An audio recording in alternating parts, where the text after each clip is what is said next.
नमस्कार दोस्तों, मैं हूं आंचल सिंह और आप सभी का स्वागत है हमारे चैनल द भारत शो पर। खबरें तो मीडिया में बहुत चलती हैं, लेकिन खबरों के पीछे की खबर क्या है ये आपको कोई नहीं बताता। लेकिन हम आपको बताएंगे कि खबर के पीछे की खबर क्या है। दरअसल राजनीति के चाणक्य कहे जाने वाले शरद पवार ने एक बयान दिया कि अब देरी करने से काम नहीं चलेगा। उनका ये बयान कहां पर दिया गया ये बहुत ज़्यादा इम्पोर्टेंट है। दरअसल उन्होंने ये बयान मुंबई में युवा कांग्रेस की ओर से युवा मंथन कार्यक्रम के आयोजन में दिया और इसके बाद मीडिया जो हेडलाइंस बना रहा है वो कुछ इस प्रकार से है कि शरद पवार ने दिए एनसीपी में बदलाव के संकेत और कहा कि देर करने से नहीं चलेगा काम।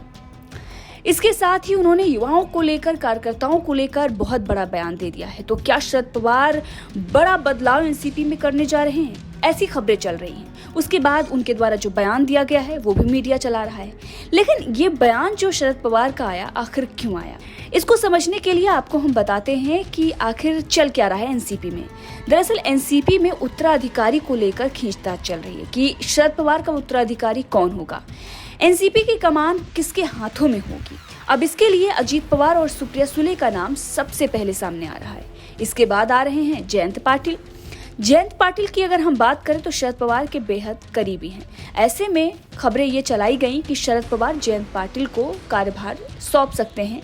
जिस तरीके से एनसीपी में सुप्रिया सुले और अजीत पवार के बीच में मनमुटाव है, लेकिन ये खबरें जब चलने लगी और अब शरद पवार का बयान आया तो इसको जोड़ना बहुत ही ज़रूरी हो जाता है। अब जैसा कि आप सभी जानते हैं कि चाहे महाराष्ट्र की राजनीति हो या फिर केंद्र की राजनीति हो, शरद पवार का सरकार बनाने और सरकार गिराने में बहुत ही अहम रोल रहता है। एनसीपी का जो स्टैंड होता है उससे बहुत ज़्यादा फर्क पड़ता है। अभी आप पिछले दिनों देखें जिस तरीके से विपक्ष ने बड़े बड़े मुद्दे जो हैं वो निकाले, अडानी का मुद्दा, तमाम मुद्दा, लेकिन वो सारे मुद्दे इसलिए फ्लॉप हो गए क्योंकि शरद पवार मीडिया के सामने आए और उन्होंने कह दिया कि ये बेफजूल के मुद्दे हैं, चाहे अडानी का मुद्दा हो या डिग्री का मुद्दा हो। अजीत पवार ने भी इन सारे मुद्दों को बकवास मुद्दा बता दिया। अब विपक्ष के सबसे बड़े नेता के रूप में, वरिष्ठ नेता के रूप में अगर देखा जाए तो शरद पवार हैं, राजनीति के चाणक्य कहे जाते हैं। अब ऐसे में एनसीपी के अंदर जो चल रहा था घमासान, उससे संकेत जो थे वो अच्छे नहीं जा रहे थे। एनसीपी को आगे बढ़ाना है और इसके लिए कमान जो है किसी मजबूत कंधे पर देनी होगी। अब ऐसे में क्या अजीत पवार, सुप्रिया सुले या जयंत पाटिल, 3 नाम चल रहे हैं। आपको क्या लगता है कि कौन सा नाम होगा? कमेंट करके बताइए, उसके बाद हम आपको नाम बताते हैं। तो चलिए, आप पवार का बयान जो आया वो आपको बता देते हैं, उसके बाद आपको बताते हैं कि वो नाम कौन सा है जिसके कंधों पर एनसीपी की कमान शरद पवार सौंपने जा रहे हैं। दरअसल शरद पवार ने उस कार्यक्रम में बयान देते हुए कहा कि रोटी घुमाने का वक्त आ गया है, अब देरी से काम नहीं चलेगा। इसके साथ ही कार्यकर्ताओं का मार्गदर्शन भी शरद पवार ने किया। दरअसल शरद पवार ने बुधवार को मुंबई में यूथ कांग्रेस कार्यकर्ताओं का मार्गदर्शन करते हुए ये कहा कि इस समय तय करें कि पार्टी संगठन में काम करने वाले युवाओं का वर्गीकरण कैसे किया जाए। सोचिए किसे टॉप पर लाना है, जो ज्यादा काम करेगा। उन्हें कल होने वाले नगर निगम चुनाव में संगठन की ओर से चुनाव लड़ने का मौका दिया जाएगा। शरद पवार ने यह भी कहा कि इससे नया नेतृत्व बनेगा। शरद पवार ने यह भी बताया कि अब देरी करने से काम नहीं चलेगा, रोटी घुमाने का समय आ गया है। संगठन के वरिष्ठ नेताओं से पार्टी में वो काम करने का आग्रह भी करेंगे। अब जिस तरीके से शरद पवार ने युवाओं को लेकर बयान दिया, तो आपको क्या लगता है कि नई पीढ़ी को ज्यादा तवज्जो देने वाले हैं?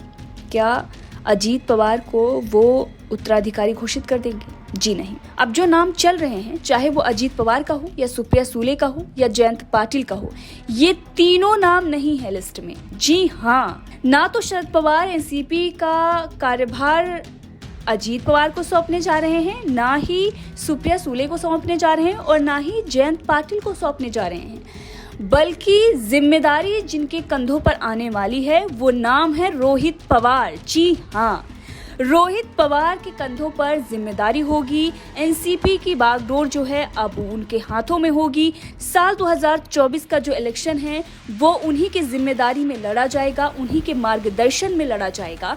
और ये इस वक्त की सबसे बड़ी खबर है जो आपको मीडिया में कहीं नहीं मिलेगी। इसके साथ ही एक और बड़ी खबर और एक बड़ा खुलासा आपके सामने करते जाएं कि ये जो कार्यभार सौंपा जाएगा ये 12 दिसंबर साल 2023 को सौंपा जाएगा और ये वो वक्त होगा जब शरद पवार का 83वां जन्मदिन होगा। जी हाँ, जब वो 83 साल के होंगे उस वक्त एनसीपी की जो बागडोर होगी वो रोहित पवार के हाथों में सौंपेंगे और इसीलिए युवाओं का मार्गदर्शन करते हुए उन्होंने बड़ा बयान दिया है जिसकी मीडिया में चर्चा हो रही है, लेकिन अंदर की खबर क्या थी वो हमने आपको बताई है। बहरहाल इस खबर को लेकर आपका क्या कुछ कहना है कमेंट करके जरूर बताएं। अगले एपिसोड में आपको बताएंगे कि कौन है रोहित पवार और इसके साथ ही रोहित पवार से जुड़ी हुई तमाम वो कहानियां जो मीडिया में खासा चर्चा का विषय बनती रही हैं, चाहे अजीत पवार से उनके रिश्ते हों या फिर बीजेपी का वो दिग्गज नेता जो रोहित पवार का फेवरेट है।